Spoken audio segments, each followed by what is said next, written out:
പലരും എന്നെ വിളിച്ചിട്ട് പറയും, ഞങ്ങൾക്ക് ഒരു കോൺഫിഡൻസ് ഇല്ല സംസാരിക്കും, ആക്ഷൻ എടുക്കാൻ ഒരു കോൺഫിഡൻസ് ഇല്ല, ഇന്റർവ്യൂവിന് പോകുമ്പോൾ ഒരു കോൺഫിഡൻസ് ഇല്ല, ആ പ്രവൃത്തി ചെയ്യാൻ ഞങ്ങൾക്ക് ഒരു കോൺഫിഡൻസ് കിട്ടുന്നില്ല. അപ്പൊ ഒരു സൊല്യൂഷൻ ഞാൻ കോമൺ ആയിട്ട് പറഞ്ഞുതരാം.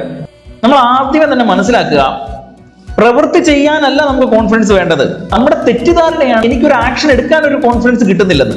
സത്യം നേരെ അതിന്റെ ഓപ്പോസിറ്റ് ആണ്. നമ്മൾ ആക്ഷൻ എടുക്കാൻ തുടങ്ങുമ്പോഴേ നമുക്ക് കോൺഫിഡൻസ് ഉണ്ടാവത്തുള്ളൂ.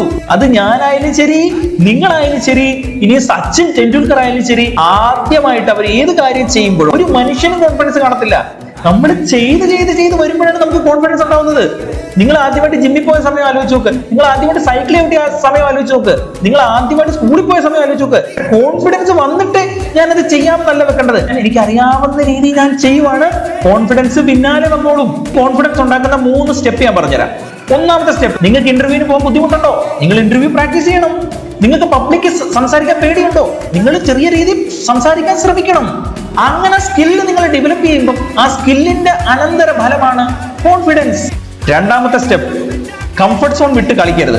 പലരുടെയും കോൺഫിഡൻസ് തകർന്നു പോകുന്നത് അവര് ഫസ്റ്റ് ബോൾ തന്നെ ക്രീസ് വിട്ട് 6 അടിക്കാൻ നോക്കുന്നതുകൊണ്ടാണ്. നിങ്ങൾ ഇന്ന് ജിമ്മിൽ പോവാണ്, നിങ്ങളിപ്പോ 10 കിലോ ആണ് പൊക്കുന്നത്, പിറ്റേ ദിവസം പോയിട്ട് 20 കിലോ പൊക്കാൻ നോക്കുമ്പോഴാണ് നിങ്ങളുടെ കോൺഫിഡൻസ് പോകുന്നത്. പെട്ടെന്ന് കൂട്ടരുത്. നമ്മുടെ കംഫർട്ട് സോൺ വിട്ട് നമ്മൾ ഒരു കാര്യവും പെട്ടെന്ന് ചെയ്യരുത്. പതിയെ കംഫർട്ട് സോണിൽ നിന്നുകൊണ്ട് അതിനെ ചെറിയ രീതിയിൽ ഉയർത്തി മേളിലെത്തിക്കണം. മൂന്നാമത്തെ സ്റ്റെപ്പ്, മറ്റുള്ളവർക്ക് കോൺഫിഡൻസ് കൊടുക്കുക. നമുക്ക് കോൺഫിഡൻസ് ഇല്ലെങ്കിലും നമ്മൾ മറ്റുള്ളവർക്ക് കോൺഫിഡൻസ് കൊടുക്കുക. അത് നമ്മൾ സ്ഥിരം ചെയ്യുന്ന ഒരു കാര്യമല്ലേ?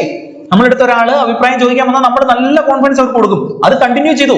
കാരണം നമ്മൾ മറ്റുള്ളവർക്ക് കോൺഫിഡൻസ് കൊടുക്കുന്ന സമയത്ത് അത് നമ്മുടെ മനസ്സ് തന്നെയാണ് കേൾക്കുന്നത്, അത് നമ്മുടെ മനസ്സ് തന്നെയാണ് പറയുന്നത്. അപ്പൊ അത് നമ്മുടെ മനസ്സ് ഏറ്റെടുക്കാൻ തുടങ്ങും.